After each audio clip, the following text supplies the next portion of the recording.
तो उनके पाकिस्तान के 2 सैनिक आए आकर के हमारे जवानों के शरीर के अंदर गोलियां दागने लगे। तो मैं बेहोश था, लेकिन इतना बेहोश नहीं था कि उनको सुन ना सकूं या देख ना सकूं। तो जो मेरे सामने वाले साथी को जो सीने में आकर 4-4, 5-5 जो राउंड के ब्रस्ट मारे, डेड बॉडी ऐसे उछलती थी ऊपर की तरफ, सामने वाले को मारा, बगल वाले को मारा, मैं भी इस तरह से ऐसे पड़ा हुआ था।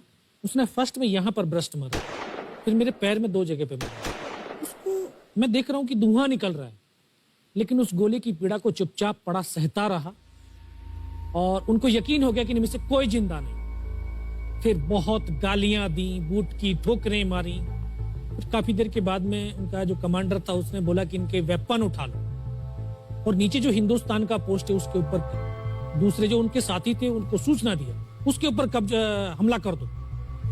फिर ये आवाज भी सुनी तो मुझे लगा कि यार आज तो मेरी पूरी टीम खत्म हो जाएगी।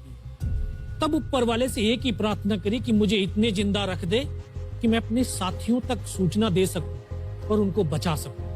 और ये सत्य है कि अगर निस्वार्थ भाव और सच्ची श्रद्धा से उस परम पिता परमेश्वर को याद करते हो तो शक्ति जरूर साथ देती है। दोबारा से उसके साथी आए, पाकिस्तान के सैनिक आए और हमारे जवानों के शरीर के अंदर गोलियां दागने लगे। उन्होंने फिर उसी रोटेशन से गोली मारी, फिर भी मेरी बाजू में, पैर में गोली मारी।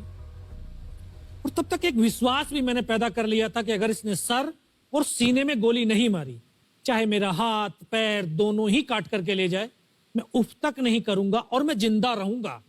मैं उस विश्वास की बदौलत आज आपके सम्मुख भी बैठा हूं। उसने आकर के दोबारा से गोली मारी, तो जब एक कदम आगे गया तो उसने राइफल मेरी सीने की तरफ तानी।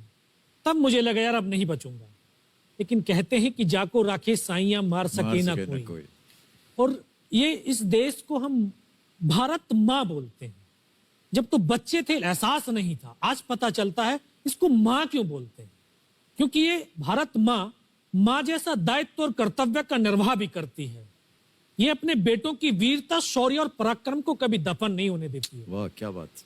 तो शायद इस माँ भारती ने मुझे चुना होगा कि उसके बेटों ने जो शौर्य, वीरता और पराक्रम दिखाया उसको दुनिया तक पहुंचा सकूं। जब उसने गोली चलाई तो यहाँ पर पर्स में 5-5 रुपए के कुछ सिक्के भी थे। जब गोली जाकर के सिक्कों पे टकराई तो मुझे भी आभास हुआ कि तो मर गया हूं। पाकिस्तान का दूसरा सैनिक आया, उसने आकर के मेरा AK-47 उठाया और वापस मुड़ा तो उसका पैर मेरे पैर से टकराया हो। तब मुझे लगा कि यार मैं तो जिंदा हूं। तब मेरे पास एक हैंड ग्रेनेड था, मैंने उसको पिन निकाली और उसके ऊपर ऐसे फेंका तो कोट के अंदर हुड लगे हुए, हुड के अंदर वो गिरा जी। उसने तुरंत पीछे की तरफ मुड़कर देखा, पीछे तो कोई मूवमेंट था नहीं।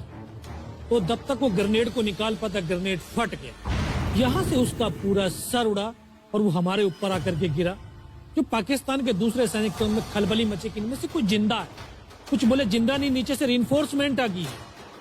तो उनमें खलबली मची। मेरा पास वही एक मौका था, मैंने दोनों हाथों से उसकी राइफल को उठाने की कोशिश करी, ये हाथ हिला नहीं। एक हाथ से राइफल उठाई, वहां से ब्रस्ट फायरिंग किया, 4-5 पाकिस्तानी सैनिकों को मौत की नींद सुला दी। फिर बाएं हाथ से पलटा खाया, दूसरे पत्थर से 3-4 जगह से फायरिंग किया।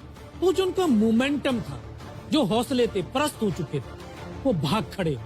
2-3 मीटर गया, जाके देखता हूँ सामने उनके लंगर चल रहे हैं, उनका लिविंग टेंट बना हुआ, उनके जो हैवी वेपन का डिप्लॉयमेंट था वो सब कुछ वहां पे लगा हुआ।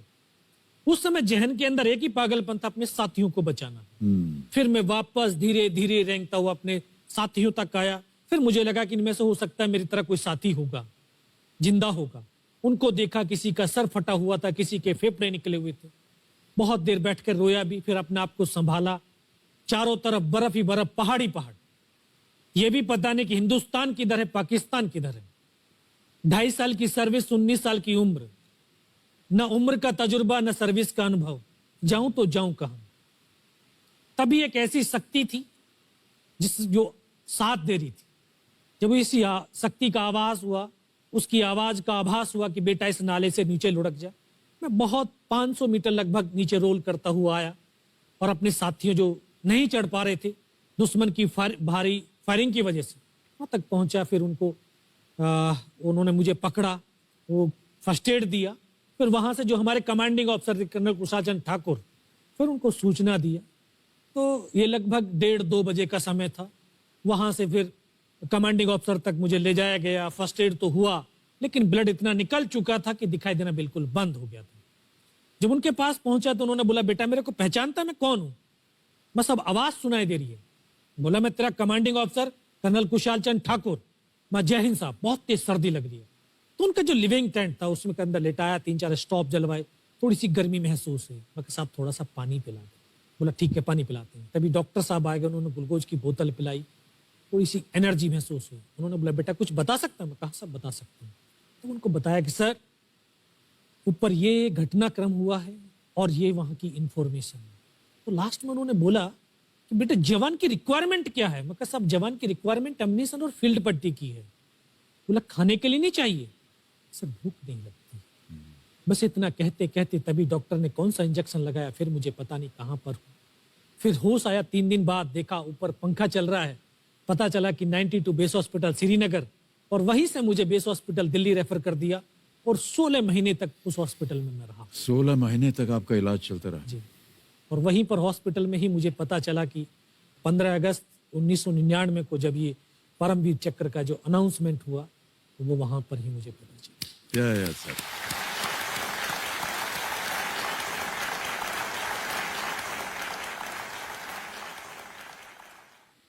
सर हमको यकीन नहीं होता कि कोई भी इंसान जब ऐसी परिस्थितियों से गुजरता है तो उसका बयान कैसे कर सकता है, लेकिन ये आपने अपनी बहादुरी का एक परचम जो है वो फैला दिया है।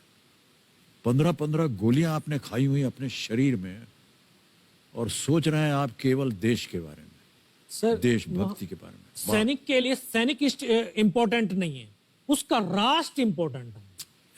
वो रहे ना रहे, लेकिन उसका राष्ट्र रहना चाहिए।